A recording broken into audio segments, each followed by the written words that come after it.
सन 1947 से पहले जब हमारा देश गुलाम था, उस टाइम भी बिहार में राजाओं महाराजाओं की घर थी और हुआ करती थी। और देश आज़ादी के बाद भी अभी जो है बिहार में राजाओं महाराजाओं का घर है। जी हाँ, अभी हम ऐसा इसलिए कह रहे हैं कि अभी हम जिस गांव में आए हैं, ये एक महाराजाओं का गांव कहा जाता है। और इस गांव के लोग जो है अंग्रेज़ों से लोहा ले चुके हैं। साफ तौर पे कहा जाए तो कि अंग्रेज़ों को ऐसी इस प्रकार से चुनौती दी गई थी कि उन्हें जो है ये गांव छोड़ने पे मजबूर हो गए थे। अभी हम जिस घर पे हैं, जिस व्यक्ति के घर पे आए हैं, इनका नाम डॉक्टर पंकज कुमार सिंह है। और इनकी जो पढ़ाई लिखाई है विदेशों में होती है। और विदेशों में पढ़ाई लिखाई करने के बाद जो है ये शीतलपुर में आके अपना खुद का क्लिनिक खोल लेते हैं और बहुत ही अच्छा डॉक्टर है, जो कि इनका बहुत नाम है। सबसे पहले तो स्वागत है सर आपका। बहुत बहुत धन्यवाद। हमने जो कहा वो सब सही कहा? हाँ, बहुत कुछ हद तक तो सही है जी। और महाराजाओं का गांव नहीं है, ये नॉर्मल आम ग्रामीण परिवेश है हमारे गांव का। और लगभग जो लोग हैं अच्छे हैं और बस यही, ऐसा ही सबका घर वैसा ही है। घर जैसा देखने के बाद जो महाराजाओं वाली फील आती है। मैंने बहुत सारे गांव में आपका घर देख चुका, जो लग रहा है कि काफ़ी लोग यहाँ पे पैसे वाले हैं, राजाओं महाराजा नहीं भैया, एक चीज़ मैं पहले स्पष्ट कर देना चाहता हूँ आपका, क्योंकि देखिए बीइंग डॉक्टर, बहुत लोग को आप देखे होंगे डॉक्टरी की पढ़ाई करे हैं और फिर जाके वो लोग कहीं ना कहीं 4 करोड़ 5 करोड़ 2 करोड़ में फ्लैट खरीद के पटना दिल्ली में बस जाते हैं। मगर मैंने, एक तो हमारे पूर्वजों ने बहुत मेहनत करी है, बहुत काम किया है, बहुत सारे बिजनेस हैं। उसके अलावा जो भी मैं गांव पे रहता हूं, तो पिछले 8 वर्षों से हूं, जो ये पेड़ पौधा मकान ये तो सब हमारे घर वालों ने ही पहले से बना रखा है। मैंने इसमें एक ईंट भी नहीं लगाई है।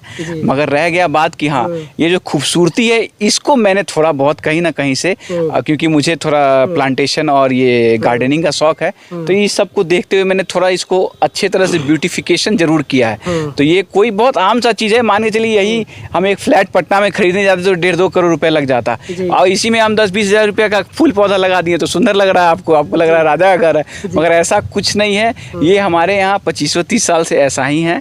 और बस आपको पसंद आ गया, इसके लिए मैं बहुत बहुत आभारी हूँ कि आपको अच्छा लगा है। नहीं तो इससे बहुत सुंदर और बहुत अच्छे घर हमारे गाँव में आपको देखने मिल जाएंगे। और आप इसके बाद हमारे पूर्व, जैसे हमारा 12 गाँव होता है, वहाँ पे आप जाइएगा, इस महिला हो गया, मलखा चक हो गया, त्रिलोक चक, इधर जैसे जैसे जाइएगा आपको बहुत पुराने क्योंकि अच्छे खासे लोग रहते हैं, तो उन सब का घर आपको बहुत अच्छा, व्यवस्थित, बहुत सुंदर मिलेगा। साथ में जो आपने बताया कि हमारे जो स्वतंत्रता सेनानी बहुत सारे हमारे बरगामा से हुए हैं, जिन्होंने अपने स्वतंत्रता की लड़ाई में बहुत सारा योगदान दिया है। कुछ वर्ष पूर्व हमारे यहाँ मोहन भागवत जी भी आए थे और बहुत बड़ा स्वतंत्रता सेनानी का अमृत महोत्सव का एक कार्यक्रम हुआ था, तो उसमें बहुत लोगों को सम्मानित भी किया गया था। तो ये चीज़ आपने बहुत चीज़ सही बोली, मगर महाराजाओं का गांव नहीं है, ये नॉर्मल किसान हैं। 90% लोग किसानी करते हैं, कुछ लोग व्यापारी हैं। और बस यही है कि फ़र्क क्या है, देखिए समझिए कि हम काम करते हुए गांव परिवेश में रह रहे हैं और गांव में ही रहते हैं। और यही चीज़ अगर हम शहर में अगर इसका 10 गुना भी लगा देंगे तो आपको 2 झोंपड़ी का 2 BHK फ्लैट मिलेगा। और यही चीज़ आप अपने गांव में लगा देते हैं तो आपको महल लग रहा है। स्वाभाविक सा चीज़ है। तो मैं इसलिए युवाओं से एक आग्रह करना चाहूँगा कि कर्म भूमि अपने जन्म भूमि को बनाइए, ये बहुत ज़रूरी है। आजकल जो पलायन हो रहा है, बिहार के बच्चे आपको देश विदेश हर जगह मिल जाएंगे। इसका कारण यही है कि लोग 2 रुपए की नौकरी लेते हैं और सीधे बच्चा वाइफ को लेके पटना बस जाता है। तो ये कहीं ना कहीं अच्छा नहीं है, ये हमारे संस्कार में नहीं है। माता पिता के साथ रहिए, माता पिता का सेवा करिए। और जो करोड़ रुपए का फ्लैट खरीद के वहाँ 2 रूम का कमरा पा रहे हैं, वही करोड़ रुपए गांव में लगाइएगा तो ताजमहल बन जाएगा। समझे कि नहीं, यही फ़र्क है बस। जब आपके गांव में इन किए ना, तो ऐसा लग रहा था आपके घर के आसपास भी बहुत सारे बहुत अच्छे मकान हैं। हमारा गाँव बहुत खूबसूरत है क्योंकि हम लोग गंगा किनारे वाले हैं और बहुत स्वच्छ है। आप देखिएगा तो कहीं पर गंदगी नहीं दिखेगा और बहुत साफ सुथरा है। सब लोग इसमें, पूरे गांव वासियों, ग्रामीण वासियों का बहुत बड़ा योगदान रहता है। मोदी जी के कार्यक्रम को हमने बहुत सफलपूर्वक आगे बढ़ाया है। जैसे हर घर में शौचालय हो गया, तो आपको यहाँ पे 1-2 बच्चे मिल जाएंगे कहीं पे शौच करते हुए, मगर अमूमन ऐसा देखने आपको कहीं नहीं मिलेगा कि खुले में शौच की व्यवस्था हो या जल नल का कार्यक्रम है। ये घर घर तक पहुँचाया गया है, इसलिए कहीं खुले में पानी, सीवर, ये सब आपको देखने नहीं मिलेगा। इसलिए अकेला मेरा घर सुंदर होने से नहीं होता है, ये पूरे समाज ने इसको मिलके अच्छे ढंग से बनाया है, संजोया है और इसको रखा है। इसलिए आपको सुंदर लग रहा है और हमको बहुत पसंद है यहाँ पे, इसलिए हम यहाँ रहते अभी जो है हमारे देश में लोकसभा चुनाव है जी, जी, और जी। बिहार है, तो बिहारी होने के नाते कहीं ना कहीं थोड़ा मोड़ा तो पॉलिटिकल व्यू रखते ही होंगे। बिल्कुल, अभी जिस प्रकार से बिहार की राजनीतिक सरगर्मी तेज है, कल जो है रोहिणी आचार्य जी आई थी और राजीव प्रताप रूडी जी का ये क्षेत्र है, तो आप किस नज़रिए से देख रहे हैं यहाँ पे? क्या रोहिणी आचार्य जी अपना असर दे पाएंगे? चूँकि 2 बारी से सांसद राजीव प्रताप रूडी जी हैं, इस बार भी अगर निकल जाए तो उनका हैट्रिक निकल जाएगा। देखिए क्या होता है ना, राजनीतिक नजरिया तो हर बिहारी का होता है। अगर बोले लग तो समझा कि अगर राजनीतिक आ गई, समझ गए कि ना। तो रह गई बात कि देखिए कहीं भी कोई भी प्रतिद्वंदी हो, किसी का भी हो, उसको हल्के में नहीं लेना चाहिए। और ये मुख्तक रूप से मोदी जी का भी यही कहना है कि आपके सामने जो है उसको आप हल्के में नहीं लीजिए और पूरी तरह से जो भी योजनाएं केंद्र सरकार द्वारा लोगों को पहुंचाया गया है उस पर जिक्र कीजिए, उस पर चर्चा कीजिए, घर घर ये चीज़ को पहुंचाइए। और अमूमन है कि जितनी कार्य पिछले 10 सालों में केंद्र सरकार ने कर दिया है, निसंदेह भाजपा के लिए हर जगह बहुत आसान है, बशर्ते बट मेहनत करना है, क्योंकि किसी को भी आप कंपटीशन है, कभी आप किसी को हल्के में नहीं ले सकते हैं जी। और मैं मानता हूँ कि हमारे जो सांसद माननीय रूडी जी हैं, उन्होंने अच्छा कार्य किया है और भविष्य में और बेहतर से बेहतर कार्य करेंगे। और हम लोग उम्मीद करते हैं, आग्रह करते हैं उनसे कि युवाओं पे विशेष ध्यान दें और कुछ क्रीड़ा स्थल को इस तरह का डेवलप करें, छोटा सा स्टेडियम के तौर पे, जहाँ पे हमारे युवा वर्गों को दौड़ने, खेलने और स्वास्थ्य को बेहतर से बेहतर करने का एक जगह हो।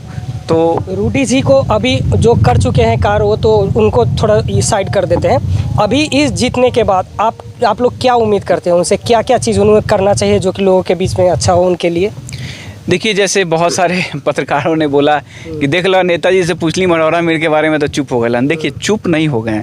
कोई भी नेता अपना काम जो कोई नहीं चाहता, माने चलिए कि हम ही लोग के पास मरीज आता है तो सब लोग बोलता है डॉक्टर साहब खैनी ना ठीक हो गए, तो इसका मतलब ये नहीं कि हम खराब डॉक्टर हो गए।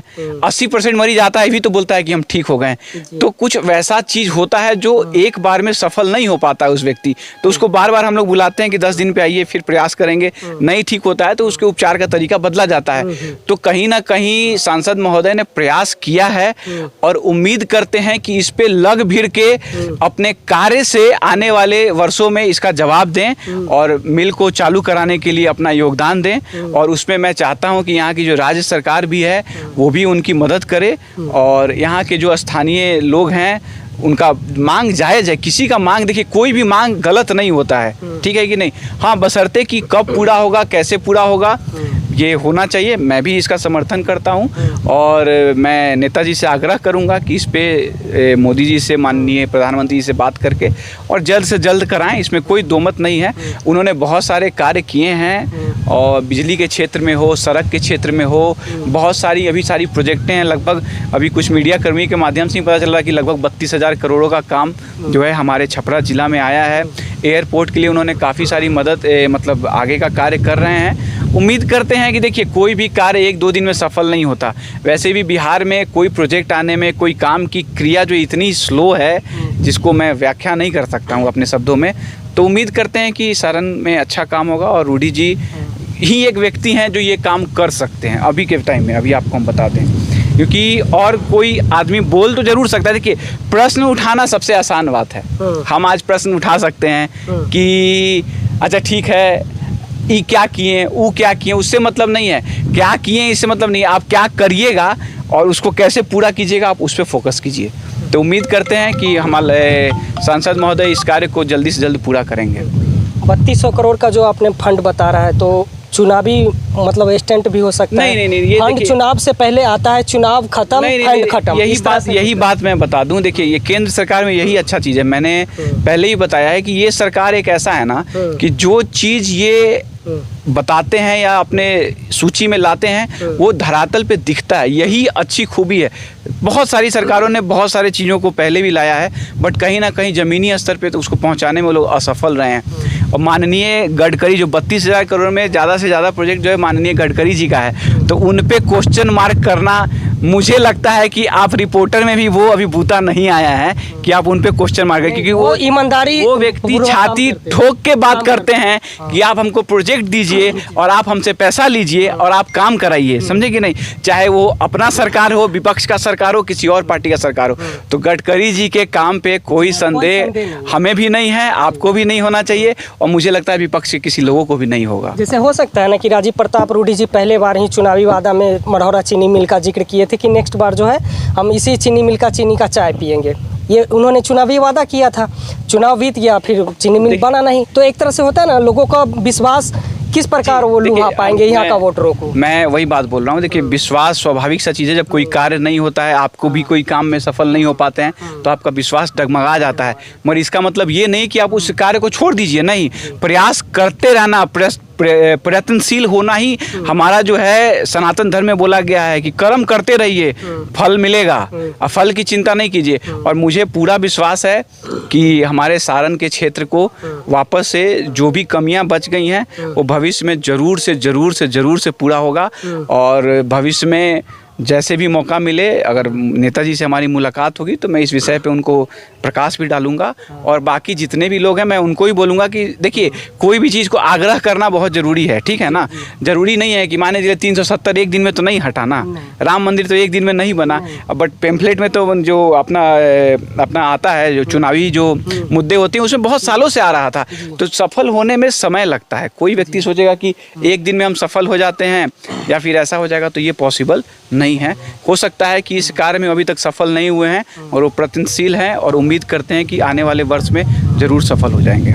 जब आपके बारे में हमने आसपास में रिसर्च किया तो जो काम नेताजी को करना चाहिए था वो आप करते हैं। नहीं, देखिए फ्यूचर में आपको भी विधानसभा लोकसभा चुनाव लड़ना है। एक बात बता दे, देखिए क्या होता है ना कि यही बात है, सब काम नेता करेगा। एक बात बताइए ना, क्यों करेगा। भगवान हम लोग को शिक्षा प्रदान किए हैं, भगवान के आशीर्वाद से हम लोग कुछ कमा रहे हैं। तो मान के चलिए कि अगर जो व्यक्ति कमा रहा है, अगर वो समाज में थोड़ा थोड़ा भी देने लगे अपने स्तर से, तो सब कार्य नेता को नहीं करना पड़ेगा। ठीक है, करना चाहिए, उनका काम है, मगर हर चीज़ नेता क्यों करेगा भाई। आप क्यों नहीं करते हैं? आपको भी योगदान है, आप भी तो एक सामाजिक योगदान के लिए यहाँ आए हैं ना। अच्छी बातों को उठा रहे हैं, अच्छी विषयों को चर्चा कर रहे हैं, तो योगदान प्रत्येक व्यक्ति का होता है, नेता का नहीं होता है। नेता भी एक व्यक्ति है जो आपके समाज के बीच से उठ के आगे गया है। तो कोई भी अगर मान के चलिए भविष्य में हम ही चुनाव लड़ते हैं तो आप चाहिए कि सब काम हम ही कर दे, तो ये संभव नहीं है। हमारे साथ जो लोग, देखिए क्या होता है ना, नेता एक प्रतिनिधि होता है, ठीक है ना। वो अब सोचिएगा कि पूरा संसार वही चला रहा है, तो उससे संभव नहीं है। ये प्रत्येक व्यक्ति का एक कर्तव्य है कि छोटे मोटे कार्य भी करें। मान के चलिए कि आज कोई खुला में ही शौच कर रहा है, ठीक है ना, तो पूछिए कि भाई क्यों कर रहा है शौच। जब सबको सरकार की तरफ से 12,000 रुपया की आवंटन हो चुका है पैखाना बनाने का, तो ये खुला में शौच काहे कर रहा है। या तो बनवाया नहीं, पैसा ले लिया, या बनवाया तो उसका इस्तेमाल नहीं कर रहा है। तो दो विषय है, बनवाया नहीं, पैसा ले लिया, तो इसमें करप्शन है। दूसरा, बनवाया है, पैखाना नहीं कर रहा है, तो ये समझदारी की विषय है। तो इसको सामाजिक तरह से आपको उसको बताना पड़ेगा कि नहीं बाबू ये गलत है, समझे कि नहीं। तो ये चीज़ें, ये कहीं ना कहीं योगदान ही हुआ ना हमारा। अगर किसी को हम ज्ञान भी दे रहे हैं कि ये जगह पेशाब करने के लिए नहीं है, तो ये भी योगदान है। तो योगदान बहुत तरीके से आता है, बहुत एक चौतरफा योगदान होता है। कोई धन से देता है, कोई मन से देता है, कोई तन से देता है, समझ गए कि नहीं। तो आप कैसे योगदान दे रहे हैं, दीजिए। और सब काम नेताजी नहीं करेंगे, सब लोग को करना है, चाहे किसी भी पार्टी को हो।